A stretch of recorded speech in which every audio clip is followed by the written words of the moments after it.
우리가 본문을 좀 충분히 읽으면 좋은데 시간을 좀 세이브하기 위해서 바로 시작할게요.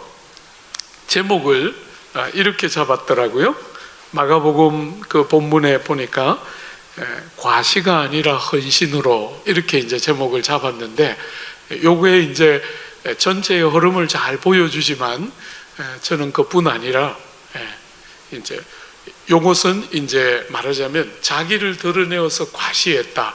요게 지금 이제 포인트라면 또 하나 더 포인트를 살려야 될 부분들이 있는 것 같아요. 그죠? 사람들로부터가 아니라 마음 중심이. 그러니까 하나님 앞에서 얼마나 충성스러운가, 혹은 신앙생활이라는 게 정말 내면에서 뭔가가 있는가 하는 것과 사람들이 보여주는 반응, 그게 아니고, 그죠? 신앙은 사람들이 어떤 반응을 보여주는가에 의해서 여러분의 신앙의 어떠함이 검증되는 게 아니고, 여러분의 마음 중심이 정말 그런 내용이 있는가 하는 것이 신앙의 핵심이고 중추이기 때문에, 이 과시하니까 어떤 특정한 부류의 사람들만 자꾸 우리가 생각하게 되는데, 과시만이 아니라 여러분들이 하나님 앞에서 중심의 진실함 혹은 내실과 내용이 있음이라는 주제를 빠뜨리고 나는 과시하지 않는다, 이렇게만 신앙을 약간 제한적으로 해석할까 싶어서 과시보다 헌신, 좋은 제목이긴 하지만 정말 내면 안에 내용이 있는 것과 없는 것, 혹은 사람들의 평판과 실제적으로 우리의 내면이 그렇게 변화가 있는 것, 그 두 가지도 우리가 같이 생각하면서 본문을 봐야 본문의 의미를 잘 누릴 수 있지 않을까 생각하게 돼요. 여러분, 오늘 주님과 제일 첫 번째 단락에서 주님과 문제가 되는 사람은 서기관들인데, 서기관들은 여러분이 아시는 것처럼 그 시대의 성경을 제일 잘 알던 사람이에요. 그죠? 그 시대에 말하자면 율법을 해석하고 율법을 이해하는 제일 많은 지식과 지혜를 가진 사람이 서기관들인데, 이들의 제일 문제는 그렇게 성경에 박식한데 예수를 모른다는 거예요. 그러니까 여러분들이 신앙생활을, 제가 지난 주일날 신앙생활을 그렇게 세 가지로 정의했지 않습니까? 예수님을 아는 것, 그리고 예수님을 사랑하는 것, 그리고 예수님을 닮아가는 것, 이렇게 표현했는데, 신앙의 핵심적인 주제와 동떨어져 있는 거죠. 그죠? 성경은 박학다식하게 다 아는데 예수님은 모르고, 예수님을 사랑하는 게 뭔지를 모르고, 예수님을 사랑하기 때문에 닮아가는 게 뭔지를 모르는, 그게 지금 이 사람들의 제일 큰 문제인 거예요. 신앙생활은 하는데 실제적인 내용이 없는 거잖아요. 그죠? 신앙생활에 뭔가 부족한 것 같이 보였으면 그나마 고칠 기회를 가졌을 텐데, 신앙으로는 이 사람들이 정평이 나 있는데 말하자면 핵심 내용이 없으니까 결정적으로 주님을 분별하지 못하고 주님을 알지 못하는, 그게 지금 제일 큰 아픔이죠. 오늘 새벽에도 이제 새벽 기도를 하는데, 오늘 본문이 주님의 그 오심에 대한, 종말에 대한 이야기가 오늘 본문이었잖아요. 그때 이제 제가 하나님 앞에 예배를 딱 마치고 했던 제일 첫 번째 기도는, 주님 오셨을 때 나를 모른다, 너는 좀 낯서네, 벽에 붙어 다녔니? 이렇게 안 하기를 제가 하나님 앞에 이제 우리가 그 찬양할 때 주님 오셨을 때 내 이름 불러주옵소서 하는, 그러니까 나를 모른다 하지 마시고 나를 그냥 지나가지 마시고 내 이름을 불러주옵소서 하는 그 찬양의 그 가사처럼, 아침에 이제 예배를 마치고 나서 제가 하나님 앞에 그런 기도가 저절로 나더라고요. 하나님, 나를 보시고 너는 진짜 낯이 아니겠다 이렇게 말씀하지 않고 오셔서 나를 보시고 정말 보고 싶었다 이렇게 주님이 말씀해 주시기를, 그게 어떤 면에서 우리 신앙생활의 핵심인 거잖아요, 그죠? 예배의 중심이기도 하고 또 주님이 오심을 그렇게 사모하고 기다릴 때 우리의 모든 것은 그런 것인데, 서기관들은 성경의 완전히 전문가인데 치명적으로 예수에 대해서 이렇게 모르는 거예요. 우리가 신앙생활을 이렇게 할 수 있다는 거거든요, 그죠?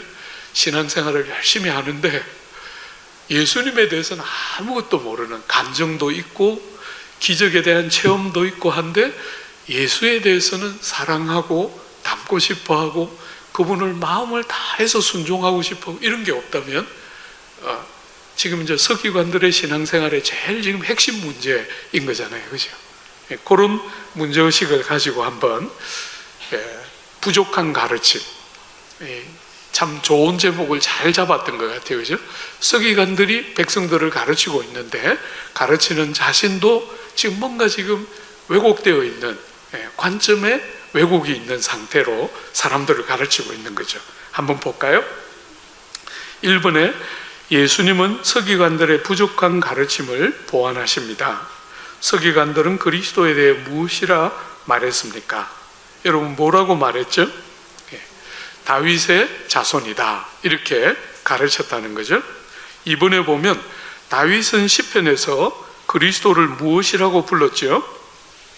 시편 110편, 여러분들이 본문을 한번 같이 읽어도 좋을 것 같아요, 그죠?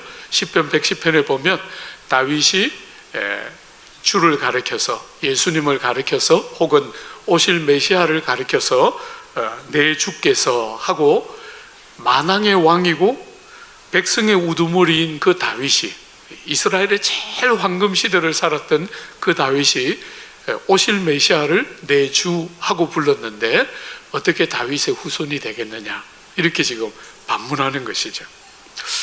여러분, 지금 서기관들의 해석 중에 바른 해석은 뭐죠?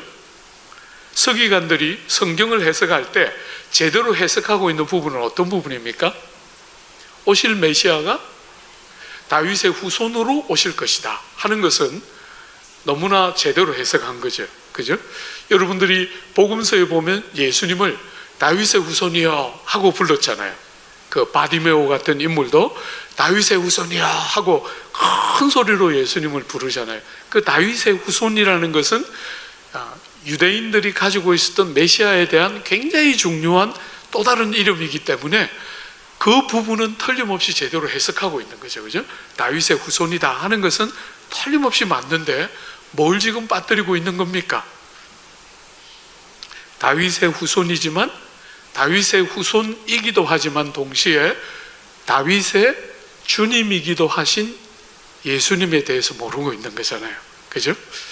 약속대로 구약에서부터, 구약의 주님이 주신 약속의 굉장히 중요한 내용은 뭐냐면 여자의 후손 중에서 메시아가 올 것이다 하는 그 창세기 3장의 약속과, 그 다음에 끝없이 쭉 약속들이 아브라함의 후손으로, 유다 지파의 후손으로, 다윗의 후손으로 끝없이 이렇게 계시가 이렇게 좁혀지면서 다윗의 후손으로 이렇게 쫙 이렇게 약속이 이어지는데, 그분이 정말 오셨다, 다윗의 후손으로 오셨다 하는 면에서는 틀림없이 제대로 해석하고 있지만 결정적으로 지금 약한 것이 뭡니까? 다윗의 후손이기만 한 것이 아니라 다윗의 주님이기도 한 그분이 오셨다는 것을 전혀 모르는 것이죠, 그죠?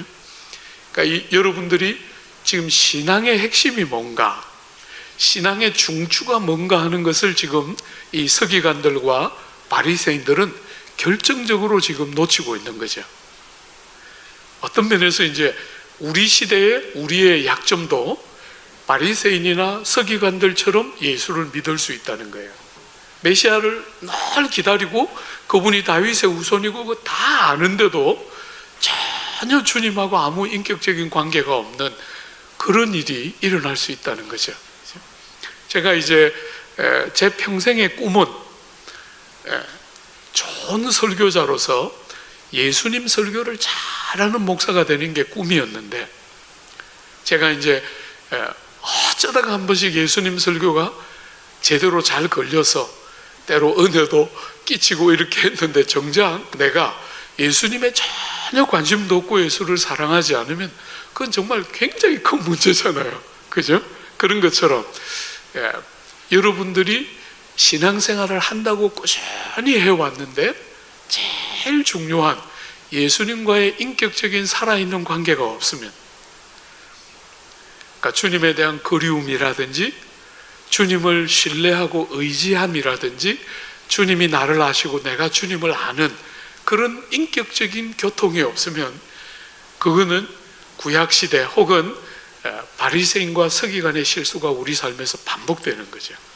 제가 이제 남서울교회 와서 누리는 제일 큰 축복 중에 하나는, 어떤 예배, 모든 예배가 다 그런 건 아니지만 어떤 예배는 참 이렇게 생생하게 성도들하고 나하고 교통이 일어났구나, 이런 느낌이 있는 예배가 있어요. 그래서 제가 이제 이렇게 예습도 이렇게 하지만 여러분이 제 설교문을 한번 보시면 설교에도 이렇게 빨간 색연필, 파란 색연필 줄 짝짝 그어가면서 이제 이렇게 설교해야지 저렇게 설교해야지 이제 원고를 다 준비하고 나면 굉장히 이렇게 세심하게 여러 번에 걸쳐서 보고 또 묵상하고 하면서 설교에 대한 그림들을 쫙 그리는데, 제가 이렇게 단에 딱 올라가면 제가 책상에서 묵상할 때와 전혀 다른 본문을 이렇게 여러분들하고 눈이 딱 마주치면서, 본문이 지금까지 제가 혼자 묵상할 때는 본문을 이렇게 해서 이렇게 하고 이렇게 가야지, 이런 본문에 대한 나름의 이렇게 흐름이 있는 거 아니에요, 그죠? 그런데 여러분 앞에 딱 서서 여러분의 눈을 딱 마주치는 순간에 본문에 대한 이 흐름이 완전히 깨어지면서 너무 놀랍게 다른 어프로치를 하면서 본문을 전체 흐름이 달라지는 것은 아닌데, 전체 메시지의 강조나 이런 게 달라지는 건 아닌데, 혼자 묵상할 때하고 비교할 수 없는, 여러분이라는 좋은 회중들을 딱 모시고 함께 예배를 섬기면서 우리 안에 설교를 하는 사람과 설교를 듣는 사람 안에 교통과 사귐이 일어나는 현장이 예배였구나, 이런 것들이 한 번씩 느껴지면, 예배 딱 마치고 제 방에 앉으면 정말 마음에 너무너무 죄송함과 너무너무 감사함이 이렇게 교차돼요. 나는 완전히 날강도구나. 말하자면 열심히 준비한다고 준비했는데 그거 가지고는 전혀 될 수 없는 어떤 설교가, 여러분들이 주는 어떤 인풋과 아웃풋이 함께 이렇게 만들어지면서 제가 준비했던 본문과 다른 정말 이렇게 은혜가 있는 어떤 설교가 이렇게 탁 쏟아졌다 하는 느낌이 들면, 제가 이제 제 방에 딱 들어와서 하나님, 나는 완전 날강도입니다. 이게 별로 그렇게 내용 있는 설교를 잘 준비 못했는데 하나님이 도우셔서 정말 은혜가 있는 설교를 했다 하는 느낌이 이렇게 한 번씩 이렇게 제 마음에 이렇게 탁탁 와닿을 때, 정말 옛날에 제가 이제 젊었던 30대, 40대 때, 그때는 진짜 열정이 되게 많을 때예요. 그래서 잘 나름대로 준비됐다고 믿는 설교를 원하는 대로 확 쏟으면 오늘 진짜 감사하다, 이렇게 생각을 주로 했는데, 요즘은 이제 그런 거 말고 내가 준비한 설교를 어떻게 쏟았는가, 이게 지금 중요한 게 아니고 우리 안에 사귐이 있으면서 교통이 일어나면서 회중들과 내가 함께 본문을 열었는가 하는 것이 굉장히 제가 이렇게 목회 후반부에 또 특별히 남서울에 와서 누리는 제일 큰 기쁨 중에 하나인 것 같아요. 혼자 앉아서 묵상할 때는 그렇게 안 깨달아졌는데 여러분 앞에 딱 섰을 때 본문이 더 풍성하게 열리는 기쁨들을 남서울에 와서 굉장히 많이 누리는 것이 제일 큰 행복 중에 하나이거든요. 여러분들이 어떤 면에서 본문이 깨달아지면서 주님의 어떤 임재라 그럴까, 하나님을 더 이렇게 의지한다 그럴까, 하나님을 사랑한다 그럴까, 또 하나님을 닮아간다 그럴까, 이런 인격성은 기독교 신앙의 생명이거든요. 제가 보는 조국 교회의 약점은 그런 인격성이 현저하게 모자란다는 거예요. 기계적이고 물질적이고 현세적인데, 그 살아있는, 눈에 보이지 않지만 그분을 인지하는 데서 오는 그 살아있는 그분과의 사귐이 현저하게 모자라기 때문에 신앙이 너무 쉽게 치우쳐 있는, 어떤 정치적으로 특정한 어떤 색깔을 가진 사람들을 굉장히 선호하는 현상이 조국 교회에 너무 많아요. 우리가 정치적인 입장이 좌에 있든 우에 있든 어느 쪽에 서 있는 사람을 지나치게 좋아하는 것은, 저는 그건 신앙적으로 병든 표현이라고 봐요. 한 번씩 사람들이 저에게 메일을 보내요. 아무것이에 대해서 어떻게 생각합니까? 여러분, 아무것이 전시로 알려져 있는 아무것이 아시죠? 그 아무것이에 대한 저의 입장을 묻는 메일을 보내와요. 근데 대부분 제가 답장을 안 합니다. 왜냐하면 설득시킬 수 없다고 생각하기 때문에. 신앙을 그렇게 생각하는 거예요. 너무너무 마음 아픈 그런 사람들이 이렇게 조국 땅에 많다는 것이 얼마나 아픈지를 분별을 못하는 거죠. 그죠? 변별을, 신앙의 중심이 뭔가를 변별을 못하는 거예요. 그래서 자꾸 지나치게 우측에 있는 어떤 사람, 지나치게 좌측에 있는 어떤 사람의 편을 드는 것이 신앙이라고 생각해요. 여러분 보는 것처럼 이 지금 서기관의 제일 문제는 예수와의 인격적인 만남이 아무것도 없는 거예요. 신앙생활을 하는데. 그죠? 그러니까 전혀 신앙의 제일 중추로 할 수 있는 예수에 대한 눈이 안 열려 있는 거죠. 그러니까 신앙을 자꾸 바깥에서 찾는 거예요. 그죠? 그래서 한번 보십시오. 이분은 정말 약속대로 다윗의 후손으로 오셨지만 동시에 다윗의 주님이시기도 하죠. 하나님 우편에 앉아서 하나님의 권세와 통치를 공유하고 계신 분이 우리 예수님이신데, 그분을 어떻게 해석하고 있는 겁니까? 세상적이고 물질적이고 정치적인 개념으로 해석하고 있는 거예요.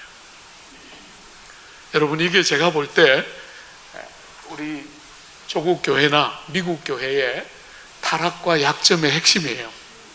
미국 교회는 지나치게 정치적이에요. 그리고 우리나라가 미국의 영향을 많이 받았기 때문에 우리나라도 자꾸 사회 참여 혹은 성도로서 삶을 살아야 한다는 개념을 자꾸 정치적인 개념으로 해석해요. 여러분, 정치는 소수가 하는 거잖아요. 여러분이 삶의 모든 자리에서 정치적인 견해가 어떻든지 관계없이 예수 때문에 우리가 예수 믿는 사람다움이 드러나는 것은 굉장히 다양한 표현이 있어야 하는데 아주 특정한 몇 가지만 가지고 자꾸 신앙을 해석하는 거예요. 조국 교회는 그것 때문에 골병이 든다고 봐요. 여러분이 아시지만 제가 젊은 시절 대학을 다닐 때 제 꿈은 대통령 한번 해보는 거였어요. 대부분의 사람들은 중등학교, 고등학교 때 다 떼는데 철이 늦게 들어가지고 대학 다닐 때까지 그 바보 같은 짓을 하고 다녔는데, 어쨌거나 그런 것들을 오랫동안 추구했던 사람으로서 신앙과 정치적인 입장이 어떤 것인가가 아주 선명하게 딱 보이는데 조국 교회는 그걸 구분을 못해요. 그래서 중세교회처럼 하나님의 통치와 주권이 이 땅에 임한다는 개념을 세상적인 어떤 정치적인 권력을 획득하는 거라고 생각하니까, 여러분이 보시는 것처럼 중세의 그 암흑시대의 핵심은 신앙의 제일 중추를 잃어버린 거잖아요. 신앙의 핵심이 지금 완전히 왜곡되어 있는 것이거든요. 그러면서 중세가 그렇게 약 1000년이 넘는 세월 동안 암흑시간을 보내는 거잖아요. 그리고 조국 교회도 일종의 지금 그런 약점들을 다양한 형태로 드러내고 있는 것이거든요.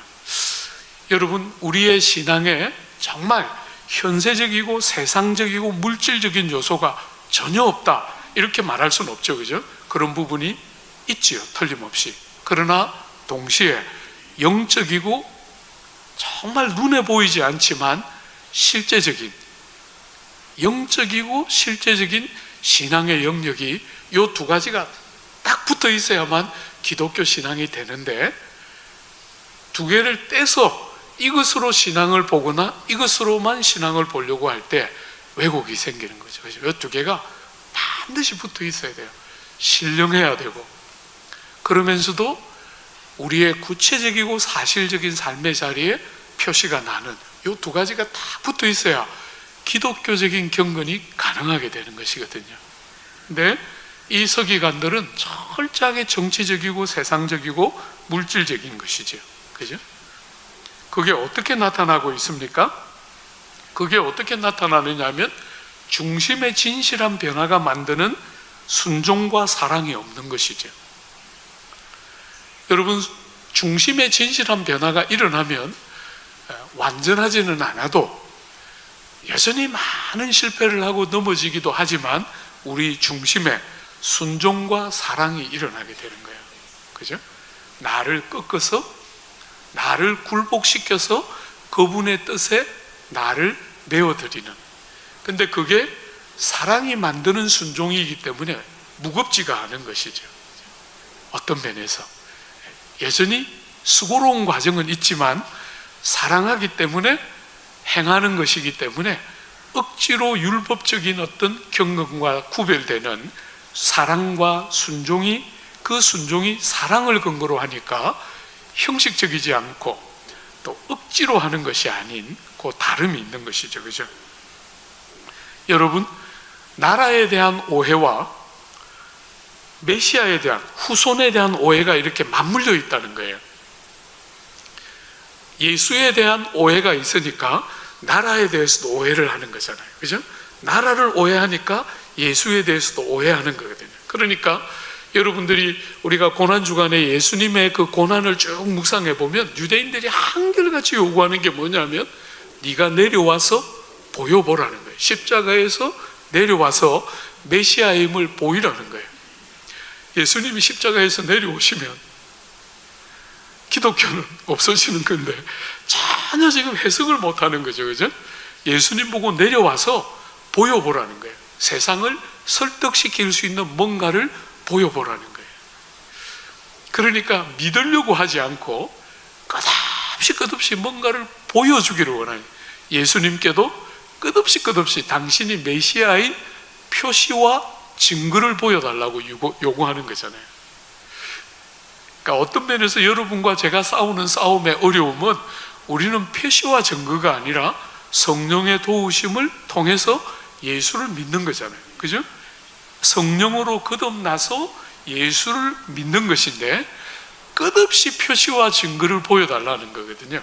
한국 교회도 제가 보면 성도들을 도와보면 저를 상담하러 오는 많은 다른 교회 성도들, 뭐 제가 집회 갔을 때 만나는 성도들의 날 하나같이 하는 말이, 목사님, 제가 약해서 저는 봐야 될 것 같아요. 제가 말 못합니다, 속으로. 그렇게 하면 못 믿는 거예요. 이렇게 말하고 싶은데 눈을 딱 바라보면서 그러면 지옥 가기 딱 맞습니다, 이렇게 하고 싶은데 옛날에 제가 젊을 때는 그렇게 했거든요. 지금 우리 내수동교회 담임하고 계시는 박지용 목사님, 대학 딱 들어가더니 그 순둥이가 얼마나 정말 착하고 사랑스러운 친구였는데 대학 딱 들어가더니 목사님, 이거는 이래서 못 믿겠고 저건 저래서 못 믿겠고 막 이러더라고요. 그래서 제가 눈을 딱 바라보고 불안이면서, 그때는 용감할 때였기 때문에 지옥 가기 딱 알맞다, 제가 그냥 아주 혼냈어요. 그리고 그날 밤에 은혜를 주셔가지고 주님 말씀해 주신 거예요. 그래서 지옥 안 가고 살아났어요. 어쨌거나 그렇게 젊을 때는 그런 용기도 있고 딱 때때로는 혼도 따끔하게 냈는데 이젠 그럴 자신은 없어요. 그렇지만 많은 경우에 우리의 삶에 봐야 믿겠다고 자꾸 하는 우리 한국 사람들이 가지고 있는 이 정서는 기독교의 핵심, 지금 신앙의 핵심 요소를 지금 자꾸 빗나가는 것이거든요. 그런 경향에 자꾸 지지 말고, 신앙은 틀림없이 그렇게 보이는 요소를 갖고 있지만 내면과 신령한 요소도 같이 갖고 있기 때문에 하나님이 우리를 빚어가시는 방향대로, 때로는 여러분들에게 믿음이라는 근육이 더 많이 필요할 때는 정말 안 보여주시고 끝없이 신뢰하면서 하나님을 기다리도록 하시고, 때로 여러분과 저에게 위로가 필요할 때는 하나님이 정말 그런 요소도 우리에게 하시죠. 그죠? 그건 그분이 결정하는 것이 우리가 결정하는 게 아니에요. 그분이 주인이시니까. 그죠? 그분이 주인이시니까 그게 제일 여러분과 저의 변화의 첫걸음인 거잖아요. 내가 주인으로, 내 방식으로, 내 논리로, 내 경험으로 살다가 그분의 방식으로, 그분의 논리로, 그분의 시간표대로 우리가 주권을 내어드리는 거잖아요. 그죠? 제가 이제 한참 기도 많이 한 여러 해 동안 거의 하루도 안 빼고 했던 기도 제목이 있는데, 그 기도가 완전히 180도로 다른 응답이 왔을 때, 여러분이 어떤 기도를 하다 보면 나름 여러분이 생각하는 그림이 있잖아요. 주님이 이렇게 하실지 몰라, 혹은 이렇게 하실 거야. 여러분이 그림이 있거든요, 기도할 때. 그런데 완전히 절대로 원치 않는 어떤 응답을 주님이 저에게 딱 하셨을 때 제가 너무너무 많이 울었어요. 지난 5년 넘는 세월의 기도를 주님은 어떻게 들으신 겁니까? 어쩌면 이렇게 예제가 여러 개 있는데 제일 나쁜 응답으로 어떻게 이렇게 하실 수 있습니까? 내가 막 얼마나 울고, 그때는 성격이 막 지금도 급하지만 그때는 더 급할 때이기 때문에 떼굴떼굴 굴렀어요. 기도실에 들어가서 막 울면서 막 기도했는데 한 50분쯤 지나니까 주님이 저보고 이렇게 마음에, 네가 기도했으니까 내가 들어줘야 되나, 이런 느낌이 약간 드는 거예요. 그 말은 얼마나 무적하고 마음 아픈 이야기예요. 그죠? 기도했으면 들어준다 하셨는데 들어주셔야 될 텐데, 네가 기도했으니까 내가 들어야 하나, 이렇게 물었을 때 제 느낌은 내가 주인이고 네가 종 아니냐, 이런 느낌이 탁 전달되면서, 그렇지요 주님, 나는 이렇게 아프고 나는 이렇게 낙심이 되지만 주님을 이 순간에도 신뢰하는 것이 나의 도리입니다 하는 생각이 희한하게 그 질문을 하실 때 마음에 들더라고요. 그분이 주인인 거잖아요. 그리고 너무 불행한 주제였는데, 너무너무 인생에 일어나기를 원치 않는 주제였는데, 그 주제보다 지금 사람들을 도울 때 더 요긴한 주제가 없어요. 어떤 면에서 주님이 우리를 실망시키는 순간에 사실은 여러분의 믿음에 이제 정수가 나오는 거잖아요. 우리가 이렇게 기대하면서 어떤 일을 했는데 하나님이 우리의 기대를 완전히 탁 무너뜨리셨을 때, 그때 그분이 정말 내 삶의 주인이고, 그런 순간에도 나보다 그분이 더 정확하시다는 것을 인정하면서 어떤 것들을 받아들이는 거잖아요. 그죠? 신앙이 물질적이고 현세적이고 정치적이면 이런 눈은 절대로 안 열리는 거죠. 그런데 우리의 신앙 안에 틀림없이 그런 요소가 있어도 영적이고 참된 요소가, 내면의 요소가 들어있다는 것을 인정하면서 그 두 가지의 조화로움이 살아있어야 건강한 신앙생활이 될 수 있는 거죠. 그죠?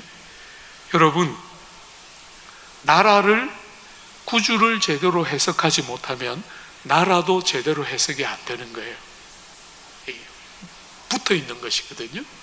모든 기독교의 신앙의 핵심은 여러분이 어떤 진리를 깨달아도 예수를 더 알고 예수를 더 사랑하고 예수를 더 닮도록 해야 건강한 신앙생활이 되는 것이에요.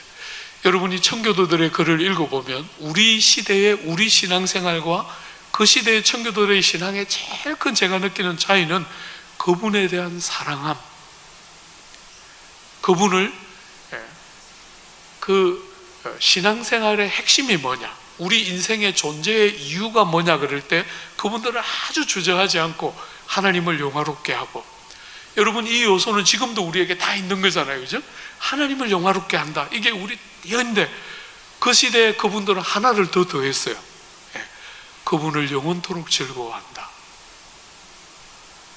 저에게는 그 신대원 시절에 그 본문 딱 읽었을 때 정말 전기감정 같은 충격이 왔어요. 제 신앙에 이런 요소는 굉장히 모자라는 거죠. 주님을 영원토록 즐거워한다, 주님을 마음을 다해 사랑하고 닮아가는 그런 요소는 너무너무 개발이 안 돼 있었는데, 그분들의 그 글이 저에게 전기 충격같이 그렇게 오더라고요. 그죠? 그런 요소가 여러분 들어있는 것이죠. 여러분, 이 지금 서기관들의 신앙의 제일 문제가 뭡니까? 주님과 진리에 대한 왜곡되고 편협한 생각이에요. 그죠? 그 밑에 박스에 있는 것처럼 예수님을 민족의 해방자로 생각하고 있는 거잖아요. 근데 여러분들이 성경을 자세히 보면 민족의 해방자가 아니라 전 인류의 구원자이신 거잖아요. 그죠?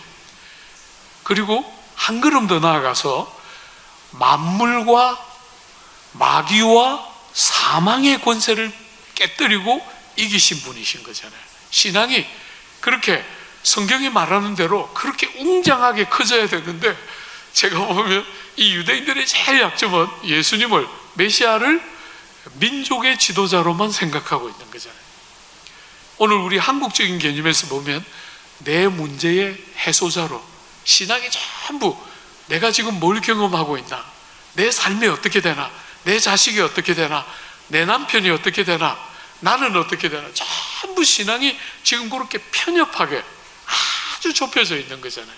이 눈을, 여러분들이 신앙생활을 제대로 하면 이 눈이 쫙 열려서 전 세계와 만물과 이런 것까지 다 들어가야 되는데, 신앙이 전부 이렇게 그냥 쪽쪽쪽쪽쪽쪽 이렇게 하고 있는 거예요.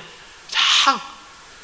그러니까 조국 교회가, 제가 볼 때 조국 교회는 전 세계에서 사람을 온 세상으로 보낼 수 있는 몇 안 되는 교회예요. 그래서 제가 2000년에 한국으로 들어올 때 세계 선교는 이제 조국 교회가 한다 이러고 들어왔는데, 딱 들어와서 보니까 아직 실력이 전혀 없는 거예요. 세계 교회가 필요로 하는 것을 섬길 수 있는 실력이 전혀 없는 거예요. 그 실력이 없다는 건 뭐냐면 학위가 모자란다는 게 아니고, 여러분들이 다녀보면 세계 신학교의 3분의 1은 한국 사람이에요. 어디를 가도. 그만큼 공부를 많이 한 사람은 어마어마하게 많은데 아직 실력이 없다고 왜 생각하느냐 하면 눈이 안 열리는 거예요. 눈이 막 이렇게 대한민국, 내 가족, 내 남편, 내 아내, 내 자식 이렇게 하고 있는 거예요. 이 테두리를 거의 못 벗어나는 게 오늘 조국교회의 현실인데, 왜곡되고 편협되어 있는 것이죠. 그죠? 이 지금 서기관들처럼. 여러분과 제가 예수를 제대로 믿으면 그 눈이 이제 깨뜨려지면서 털이 대단히 넓어지면서, 집사람과 제가 늘 영국 생활하면서 참 기가 막혔던 게, 얼마나 영국이 작은 땅이에요.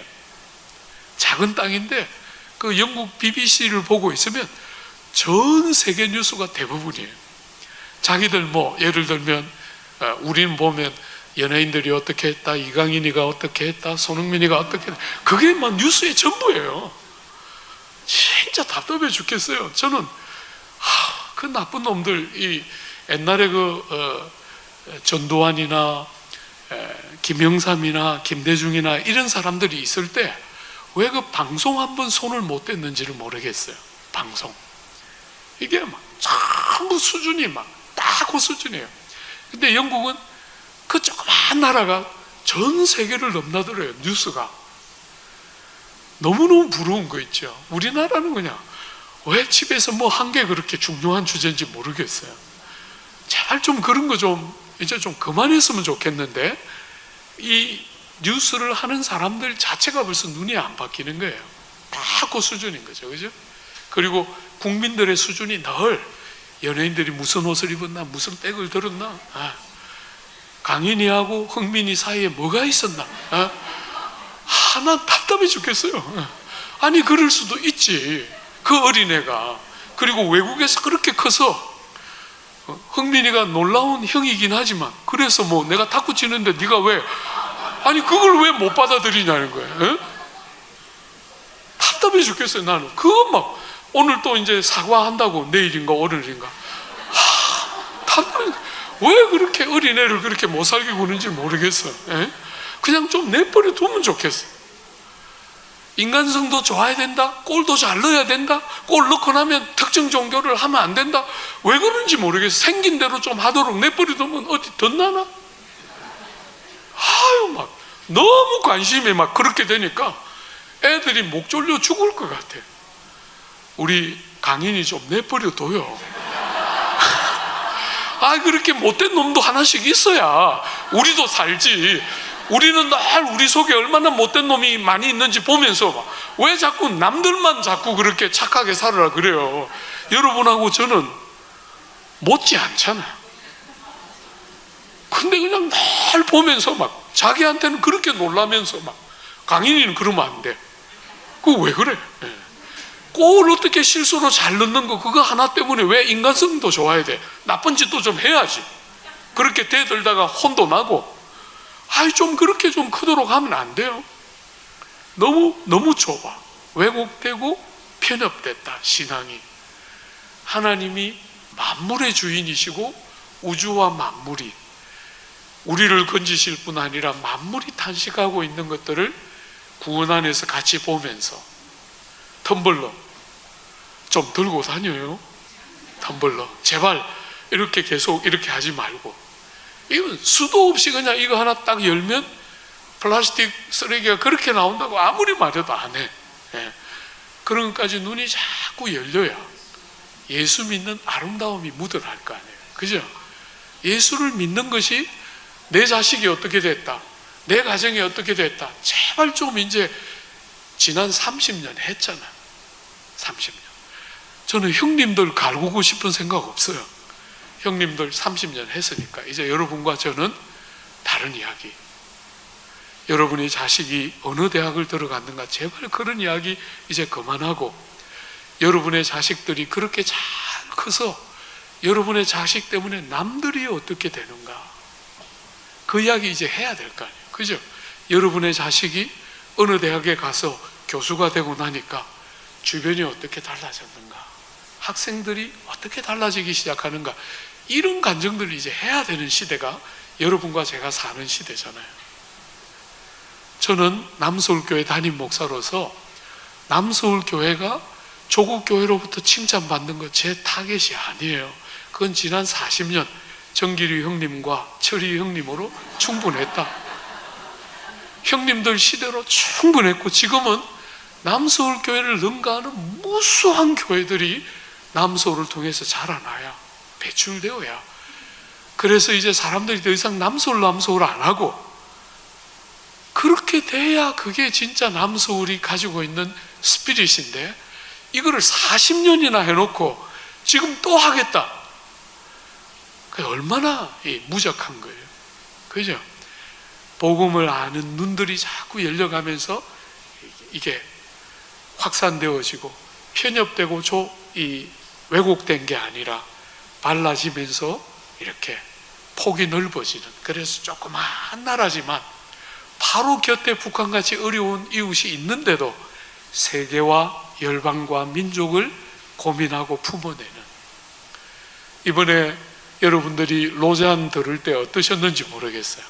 우리 화 목사님은 왜 이렇게 어려운, 한 번도 생각도 하지 않은 이런 주제를 개강으로 하시나, 이렇게 생각했으면 오늘 집에 가서 벽 잡고 후에 회개하면서 다시는 그렇게 안 하겠습니다, 이렇게 해야 돼요. 여러분은 세계를 위한 성도예요. 여러분, 인터내셔널 하지 않으면 우리 신앙은 정말 병들기 시작해요. 인터내셔널 해야 합니다. 인터내셔널 해야 해요. 그죠? 세계와 민족과 열방이 눈에 들어오고, 옛날처럼 나와 우리 가족의 테두리, 우리 교회, 대한민국, 그것만 말고 이제 정말 남들에 대한 진지한 섬김들이 있어야 그게 복음을 아는 거잖아요. 그죠? 근데 이 지금 서기관들은 이런 면에서 지금 왜곡되어 있는 거죠. 복음을 왜곡시키고 너무나 편협하게 복음을 해석하고 있는 것이죠. 그게 조국 교회의 오늘 우리들 시대에 극복해야 될 굉장히 중요한, 저는 과제라고 생각해요. 그래서 무수한 외국인들이 들어오는데 끝없이 피부 색깔 가지고 차별하는, 하얀 색깔은 조금 우대하고, 동남아에서 오는 사람들은 아무렇게나 전시하는 이런 정말 마음 아픈 이 조국 사회의 정서를 교회에서부터 완전히 바꾸어내는 일들이 일어나야 그게 진짜 우리가 제대로 된 신앙생활을 하는 거잖아요. 그죠? 예. 한번 뒤에 우리가 조금 더 중요한 내용들이 나오니까요. 여러분, 이렇게 진리에 대한 인식이 잘못되니까 결과적으로 삶이 잘못되게 돼요. 삶이. 여러분, 이 두 개를 떼면 안 됩니다. 반드시 붙어 있어야 돼요. 진리에 대한 바르지 못한 이해는 삶을 왜곡시키게 돼요. 진리를 왜곡하면 삶이 왜곡됩니다. 여러분, 이분들의 지금 삶에 문제가 뭔가? 서기관들이 원하는 것은 무엇이죠? 서기관들이 뭘 원하고 있습니까? 서기관들이 원하는 것은 사람들로부터 인정과 존경이에요. 그죠? 사람들이 자신들의 신앙생활, 자신들의 삶을 보고 사람들로부터 인정받고 존경받는 것, 이것이 서기관들의 삶의 방향 중에 하나예요. 사랑하는 여러분, 이런 것은 어떤 면에서 여러분이 신앙생활을 하다 보니까 열매로 보너스처럼 하나님께서 주실 수 있지만 그게 우리의 타겟이 되기 너무 아깝잖아요. 제가 이렇게 결혼을 하면서 결혼생활 40년을 이렇게 돌아보니까 제일 마음 아픈 것이 뭐냐면, 결혼을 하면서 목사인데도 너무 어리석게 덜 싸우면서 행복하게 살아야지 했던 게 너무너무 후회가 돼요. 그래서 결혼 면담하러 오는 애들에게 제가 늘 말해요. 정신 차리라. 너희들 둘이 안 싸울 수 있겠어? 제가 늘 정신 차리라. 그런 세계는 없다. 한 죄인과 한 죄인이 만났는데 아이고 아무리 뽑아도 너희들 싸우는 건 내가 볼 때 불문가지다. 예. 그렇게 엉터리같이 목표 지점을 두지 말고, 다툼이라는 주제가 소통을 위한 굉장히 중요한 툴인 줄 알고 그걸 조금 더 가볍게 만들고, 그리고 서로 힘을 다해서 귀를 기울여서 상대에게 말을 들어서 소통이 일어나면 다툼이라는 것은 현저하게 줄어드는데, 소통이 얼마나 중요한지를 모르고 그냥 다툼 없는 행복의 포인트를 맞추니까 너무나 많은 사람들이 그냥 삶이 제대로 사실적으로 사라지기보다는 너무나 이상적인 이야기를 끝없이 만들어내면서 그런 사람인 것처럼 보여주고 싶어 하는 것, 혹은 사람들이 그렇게 인정하는 것, 혹은 사람들로부터 받는 존중, 이런 것에 에너지를 다 쏟는다는 거예요. 내면이 어떻게 되나? 저 사람이 진짜 그렇고 내가 정말 그런가? 내 아들이 정말 그런가? 이런 데는 에너지를 거의 안 쏟고, 사람들이 인정하나? 사람들이 존중하나? 여기 에너지를 다 쏟으니까 속은 지금 다 문드러지는데 바깥에 자꾸 그런 것에 에너지를 다 쏟고 있는 거잖아요. 그죠? 지금 이 사람들의 포인트가 거기 있는 거잖아요. 인정받고 존경받는 거. 그래서 긴 옷을 입고 존경의 표현인 문안을 얻고 비상한 경건의 표시인 오랜 기도, 긴 기도를 하나님 앞에 있을 때 길게 해야 되는데 사람들 앞에 있을 때 길게 하는 거예요. 그러니까 이게 지금 뭔가 자꾸 포인트가 사람들이 나를 어떻게 생각할까에 자꾸 기울여지니까 중심이 지금 자꾸 무너지는 거잖아요. 그죠? 여러분, 신앙은 사람이 뭐라고 말하나 하는 것의 핵심이 아니고 주님이 뭐라 말하나가 핵심이거든요. 때때로 여러분은 사람에게 욕을 들어야 할 때가 있어요. 예수 믿기 때문에. 사람의 판단이 전부가 아닙니다, 여러분. 하나님 때문에 여러분과 제가 욕을 들어야 하는 순간이 있어요. 정말 그런 순간이 있습니다, 여러분. 그럴 때 욕먹어야 해요. 그런 거 두려워하거나 그런 것 가지고 신앙을 다 평가하려고 하면 여러분 신앙이 다 어그러지는 거거든요. 근데 이 사람들은 그런 것들을 지금 기대하고 있는 거예요. 회당에서 높은 자리에 앉고 잔치의 상석에 앉아서 뭘 지금 엔조이 합니까? 나는 저 사람과 다르다, 이렇게 사는 거죠. 신앙생활을 말하자면 세속의 가치를 그대로 가지고 신앙의 옷만 입고 있는 거잖아요. 속은 세상하고 똑같은데 바깥만 신앙의 옷을 입고 있는 거예요. 그래서 주님이 너희들 속에는 그 냄새나는 시신이 가득한데 회칠한 무덤과 같다, 그렇게 그들을 말씀하셨던 거잖아요. 그죠? 여러분, 신앙의 옷을 입고 외적으로는 성결하게 행하는데 마음 중심을 보시는 하나님 앞에 마음 중심이 전혀 주목되어지지 않는 신앙생활을 하고 있는 거예요. 제가 이렇게 여러분들이 제 설교를 들으면 한 번씩 양심의 가책이 있잖아요. 그죠? 남들이 잘 안 하는 설교를 하거든요. 제가 한 번씩 옛날에는 제 스스로 열심에 도취해가지고 막 설교하면서 그렇게 믿으려면 교회 오지 마! 이렇게 제가 막 심하게 이렇게 설교하면 집에 가서 아주 혼났어요. 내 아버지 집에 내가 가는데 네가 뭐라고 오라가라 하냐고 얼마나 혼나고 막. 그러고도 그 열정을 스스로 못 이겨가지고 또 그래요. 집에 가서 또 혼나고. 바보지요, 바보. 사실은 그러면서도 제가 한 번씩은 제 자신을 깊이 돌아보는 것은, 여러분, 사람들이 어느 순간에 거기에 약간 중독이 되는 거예요. 양심의 가책을 누리고. 나는 오늘도 목사님의 설교를 듣고 나를 돌아봤다 이러고 그냥 지나가요. 안 바꾸고. 그러니까 처음에 한 몇 번은 울기도 하고 내가 어떻게 이렇게 살았나 이러는데 조금 있으면 익숙해져가지고 우리 목사님 또 병이 도지는구나 이러면서 이제 이 마음을 처음에는 이렇게 탁 열고 듣다가 반쯤 닫고, 또 저 병이 도지는 시간이니까 이렇게 해서 반만 듣고 반은 안 들어요. 그러니까 제가 목회를 하면 할수록 주님, 저는 무익한 종입니다. 하나님이 함께 안 하면 옳은 소리를 하는 것 같은데 그게 또 사람들을 스포일시키는 거예요. 옳은 소리는 하는 것 같은데 어느 순간에 그 옳은 소리에 또 양심의 가책을 받으면서 약간은 종교적인 쾌감을 느끼면서 또 나가서 안 바뀌어. 그런 일들을 반복하는 것을 지난 40년 동안 수도 없이 보면서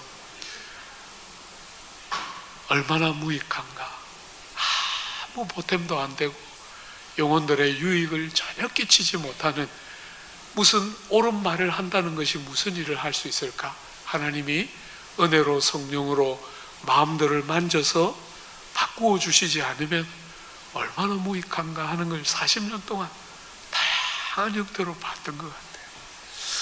사랑하는 여러분, 여러분과 제가 우리의 신앙을 어떻게 생각하나, 두 가지, 오늘 이 지금 서기관들의 모습과 우리를 비교하면서 두 가지 중요한 기준이 있을 수 있을 것 같아요.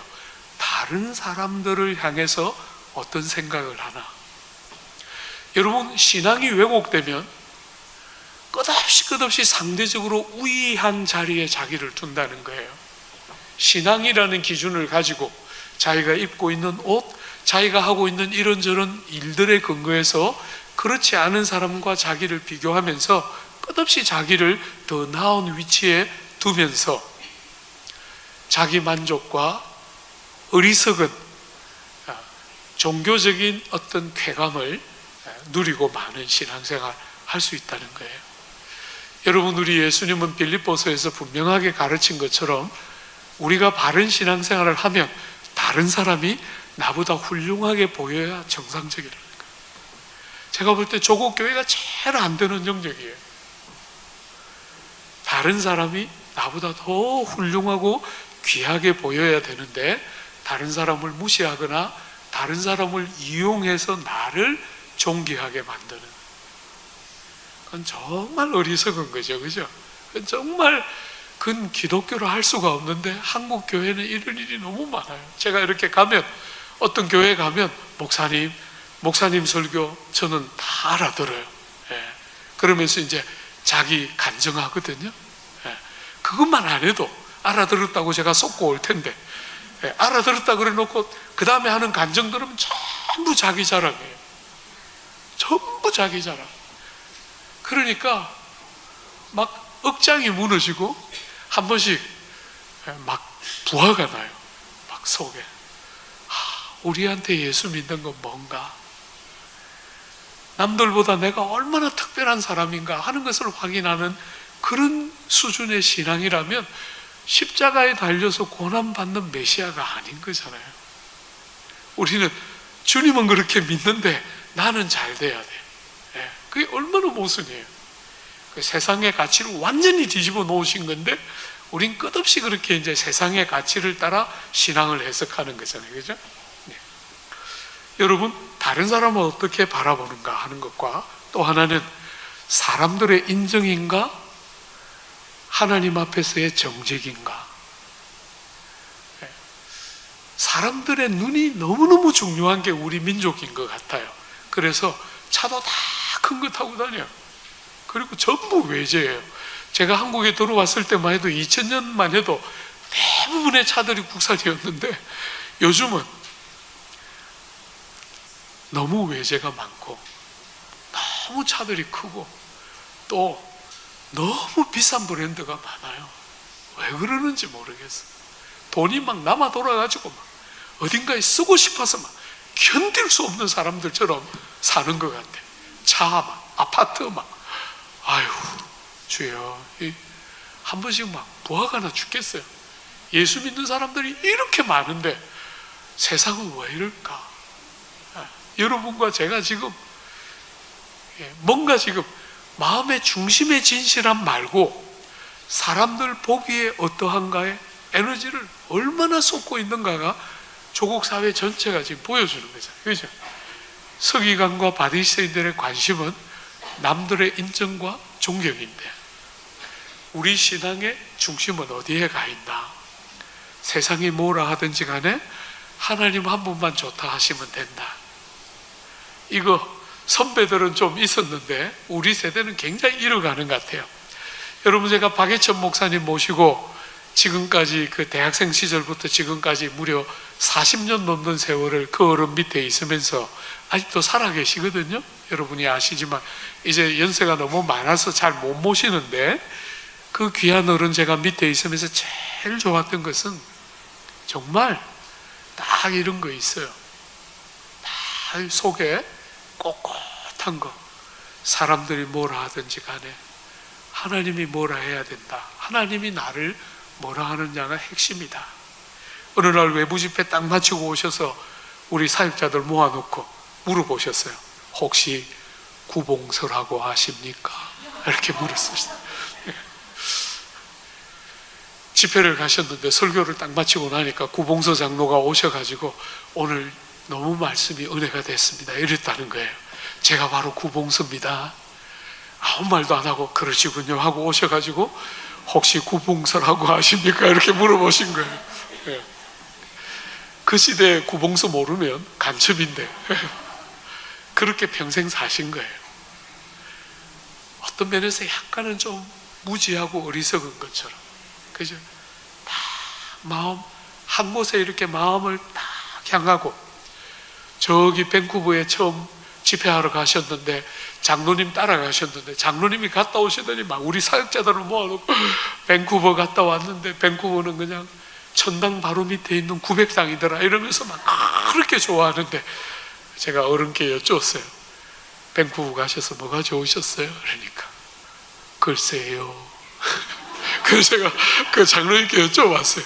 우리 어른은 글쎄요 하시는데 그 900당에 왜 박 목사님 한 번도 어디 안 가셨어요? 한 번도 어디 안 가고 호텔에 앉아가시고 그 성경 죽도록 읽었다는 거예요. 참 그 어른 밑에 있을 때 제일 행복했던 경험들 중에 하나예요.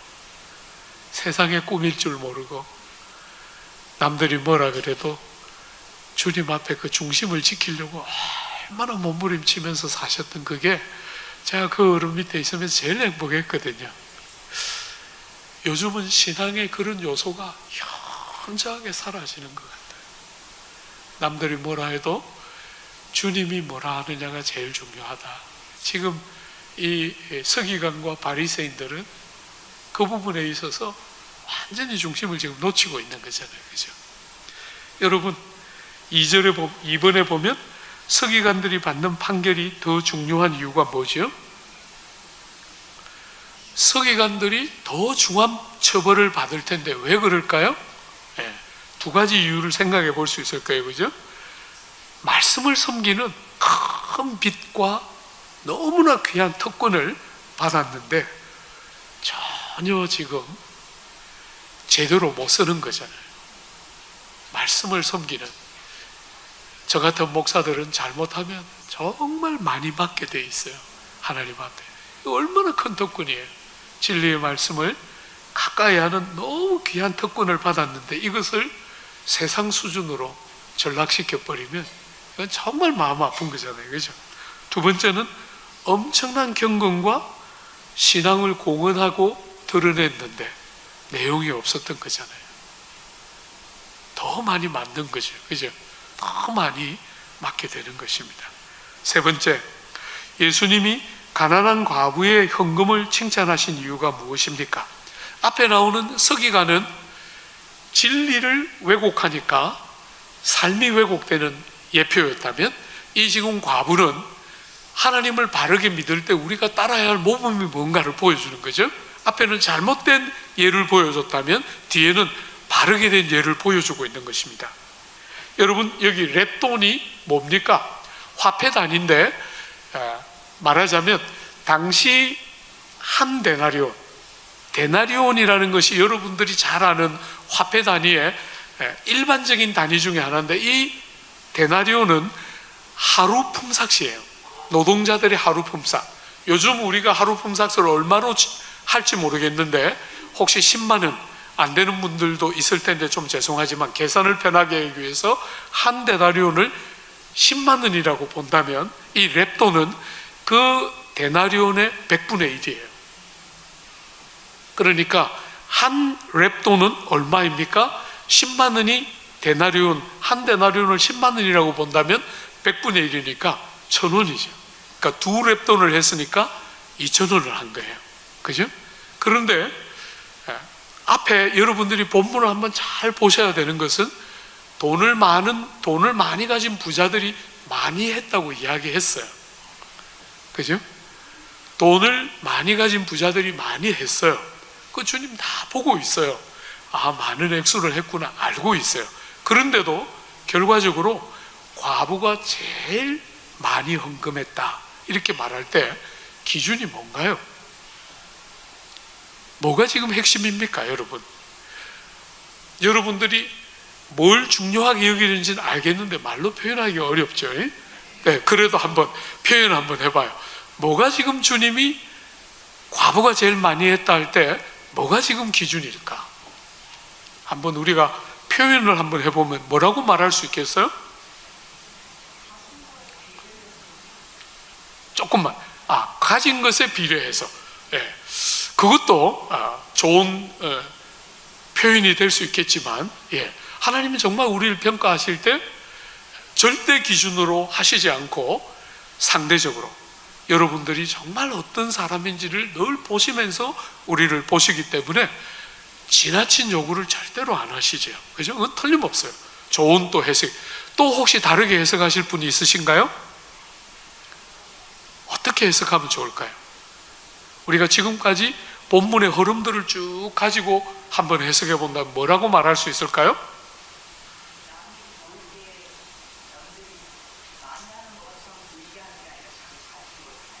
네, 가진 걸 다. 네, 그 헌금을 매번 가진 걸 다 하면 어떤 면에서 사실은 여러분들이 적절하다는 것이 신앙은 여러분의 삶의 균형을 가져다 주는 것이거든요. 신앙이 좋은 것은 여러분이 가진 것을 다 언제든지 희생해야 된다 하면 사실 그건 또 어떤 면에서 어려운 부분도 있잖아요. 그죠? 우리 자녀를 위해서 또 여러분의 노후를 위해서 일정한 정도로 모으는 것을 성경이 반대한다 그렇게 생각지는 않아요. 언제나 다 써야 한다 그건 절대로 아니겠죠. 그죠? 그래서 포인트를 어디다 맞춰야 할까요? 포인트를 최선을 다한다. 얼마든지 그렇게도 말할 수 있겠죠. 늘 어렵지만 뭐가 최선인지도 우리가 사실은 고민이 되잖아요. 어쨌거나 그렇게도 해석할 수 있겠죠. 또 어떻게 해석할 수 있을까요? 사랑하고 감사하는 마음에서 나오는 헌물을 드린다. 틀림없이 그렇게 해석할 수 있겠죠. 그죠? 마음이 없이 사람들이 어떻게 볼까를 생각하면 아무리 많이 드려도 하나님이 기뻐하는 드림이 아니겠죠. 그렇게 가르치면 그런 마음이 없으니까 조금만 해야지. 그런 건 또 아니겠죠. 그죠? 예. 어쨌거나 사랑하고 순종하는 마음으로 드리는 것, 그 중심이 담겨 있는 예물, 그건 틀림없이 오늘 이 본문이 말하고 싶어하는, 여러분들이 그렇게 해석할 수 있으면 좋은 해석이 되겠죠. 또 뭐라고 할 수 있을까요? 또 저는 이렇게 한번 해봤어요. 드리는 물질 안에 희생의 요소가 어느 정도나 들어있을까? 그런 것들이 주님 보시기에 카운트가 된다는 거죠. 그죠? 우리가 아까 최선을 다한다 이렇게 말했는데, 세상은 어떤 면에서 여러분이 할 수 있는 것을 하면 되는 것이지만, 복음과 성경이 우리에게 기대하는 것은 때때로 섬기고 희생하고 자기를 깨뜨리는, 저는 정말 주님이, 우리가 주님 나라에 가면 여러분들이 뭘 소유했는가, 뭘 이루었는가, 이런 것을 가지고 주님이 여러분을 평가하기보다 주님 때문에 뭘 이뤘는가, 할 수 있는데, 누가 봐도 이건 당연하다고 여길 수 있는 건데 주님 때문에 내려놓은 것은 뭔가, 그런 것들이 여러분이 주님 앞에 서보면 정말 그게 어마어마한 메시지가 되는 부분이 있을 거라고 봐요. 옛날에 신들러즈 리스트라는 영화가 나왔을 때 그 제일 마지막 장면에 신들러가 나름 그 시대에 그래도 정말 돈을 가지고 부자로서 할 수 있는 일들을 최선을 다해서 많은 사람을 살려냈는데, 그 순간이 딱 오니까 많은 사람을 살려낸 것이 눈에 보이는 것이 아니라 이 내 옷, 이 자동차, 이 집, 그때 조금만 더 내놨다면 얼마나 더 많은 사람들이 도움을 받았을까 하는 게 그 마지막 순간에 그 신들러의 마음을 그렇게 아프게 했던 거잖아요. 그죠? 저는 그 영화를 보면서 우리가 마지막에 주님 앞에 섰을 때 그런 느낌이 들 거라고 생각이 돼요. 그때 내가 주님 때문에 이런 결정을 했다면 하는 아픔들이 굉장히 우리의 삶을 돌아보게 하는 대목들이 나올 거라고 봐요. 저는 그런 면에서 소유와 성취가 인생을 평가한다고 생각하는 세상과 다르게 우리가 가진 것 중에서 어떤 희생의 요소가 우리의 삶에 있는가 하는 것은 주님이 우리를 보는 굉장히 중요한, 그리고 세상에 몸을 담고 사는데 세상이 사는 가치와 너무 다른 가치잖아요. 그죠? 세상은 좋은 사람을 만나서 행복하게 살면서 착한 일 많이 하는 것이 성공이라고 생각하는데, 성경은 여러분이 어떤 사람을 만나고 어떤 환경에 있을지라도 주님이 주신 두 랩돈, 우리에게 주신 작은 것이지만 우리의 삶의 주님 때문에 주님이 가신 걸음을 따라가면서 우리의 삶에 희생의 요소가 묻어 있는가 하는 것은 정말 중요한 주제인 것 같아요. 세상은 많은 순간에 성취와 성공을 가지고 남들을 무시하는 그림을 끝없이 만들어내는데, 신앙은 주님께 받은 너무 큰 은혜 때문에 끝없이 내 삶에 무슨 희생이 있나, 내 삶에 주님 때문에 무슨 손해보는 삶이 있나, 이게 우리를 살게 만드는 다른 요소 중에 하나다, 이런 생각이 드는 것 같아요. 그죠? 저는 어쨌거나 그렇게 한번 해석해 봤는데, 여러분들은 또 다르게, 혹은 목장에서 또 다른 해석들이 더해질 수 있겠죠? 예. 요만큼 시간이 조금 너무 많이 가서 너무 죄송하고요. 그 나눔 2에, 박스 안에 있는 나눔 2에 자신을 과시하기 좋아하는 이유가 뭘까요? 여러분과 저의 그런 마음을 어떻게 이겨낼 수 있을까요? 할 때 저는 개인적으로, 그래서 제가 여러분들에게 한 번씩 늘 설교할 때 말하지 않습니까? 여러분들은 다 국가대표들이다. 다 국가대표들이다. 여러분이 여러분의 죄를 목전에 놓고 있지 않으면 여러분은 절대로 가난한 마음을 가질 수가 없어요. 이 우리 본성이잖아요. 틈만 나면 자기 자랑, 자기 과시, 자기 높임, 인정, 존경, 존중, 이게 여러분과 저의 본성이기 때문에 우리 앞에 우리 죄와 우리의 무수한 한계와 실패들을 늘 잊지 않고 기억하지 않으면 여러분과 저는 진짜 볼 거 없는 인생이잖아요. 그죠? 우리의 죄악된 본성과 한없는 한계와 약점들을 할 수 있는 데까지 인정하고 고백하고 드러내고 없는 것처럼 살지 않고 사람들 앞에서 하나님 앞에서 부지런히 그런 것들을 목전에 놓지 않으면 여러분과 저는 진짜 누군가를 위해서 희생하기보다는 끝없이 그 바리새인과 서기관들이 했던 어리석음을 반복하는 우리의 신앙이 우리를 자꾸 데코레이션하는 그런 도구로 자꾸 왜곡되는 그런 일이 일어나게 되는 거죠. 그죠? 예. 그렇게 되지 않도록 여러분과 저를 잘 지켜내고, 남서울교회는 제가 담임하면서 남서울교회는 참 좋은 교회이기 때문에 그 교회를 담임한다는 것 자체가 얼마나 많이 칭찬받고 인정받는 자리인지 모르겠어요. 그래서 제가 얼마나 쉽게 스포일 될 수 있는지를 수도 없이 생각하고, 실수로 하나님이 뭔가를 잘못 실수로 나같이 모자라는 사람에게 이런 교회를 맡기셨다, 그런 생각을 골몇 번도 더 하면서 이 길을 가려고 몸부림쳐요. 여러분들도 그렇게 같이, 그죠? 공동체를, 정말 하나님이 우리에게 건강한 공동체를 주셨다, 그렇게 행복해하고 좋아만 하는 게 아니라 여러분들이 정말 분에 넘치게 자격 없는 우리가 하나님의 은혜로 이런 특권을 남다르게 누린다는 것을 여러분들이 늘 기억 안 하면 금방 교회가 망가져요. 망가집니다. 그렇게 안 되도록, 그죠? 우리 신앙의 본질이 절대로 그렇지 않다는 것을 딱 기억하면서 신앙생활 했으면 좋을 것 같아요.